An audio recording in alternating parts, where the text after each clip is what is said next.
সুপ্রিয় দর্শক, আপনারা দেখছেন এমএসডি ইউটিউব চ্যানেল। চলে আসলাম এই মাত্র পাওয়া আগামীকাল 24 ঘন্টায় খুবই গুরুত্বপূর্ণ ঘূর্ণিঝড়, নিম্নচাপ, মেঘ বৃষ্টি, শিলাবৃষ্টি, কালবৈশাখী ঝড় এবং আবহাওয়ার খবর নিয়ে দর্শক আজকে ভিডিওতে জানিয়ে দেবো বাংলাদেশে আবহাওয়া কেমন থাকার সম্ভাবনা রয়েছে এবং আরও জানিয়ে দেবো পশ্চিমবঙ্গে আবহাওয়া কেমন থাকার সম্ভাবনা রয়েছে।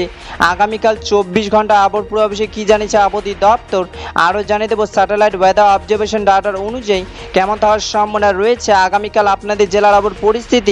তাই প্রিয় দর্শক, ঝটপটে ভিডিওটিকে লাইক দিয়ে চ্যানেলটিকে সাবস্ক্রাইব করে পাশে থাকা বেল আইকনটি অন করে দিন এবং কমেন্টে জানিয়ে দিন আপনি কোন জেলা থেকে আজকের আমাদের খবরটি দেখছেন এবং এই মুহূর্তে আপনাদের জেলার আবহাওয়ার পরিস্থিতি কেমন। দর্শক এবার জানিয়ে দিচ্ছি এক নজরে। দর্শক এবার সরাসরি চলে আসলাম মেঘ বৃষ্টির পুরো চিত্রে এবং এই মুহূর্তে দেখতে পাচ্ছি আজ এবং আগামীকাল 24 ঘন্টায় বাংলাদেশে 8টি বিভাগে 64 জেলা আকাশ মেঘলা থাকার সম্ভাবনা রয়েছে।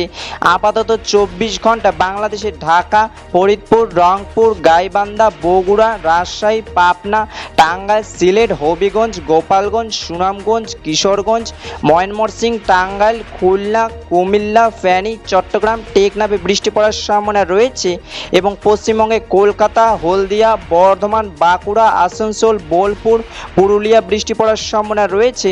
4ই জুন 2026 বৃহস্পতিবারে আবার খবর দেখা হবে পরবর্তী দিনে আবার ভিডিওতে।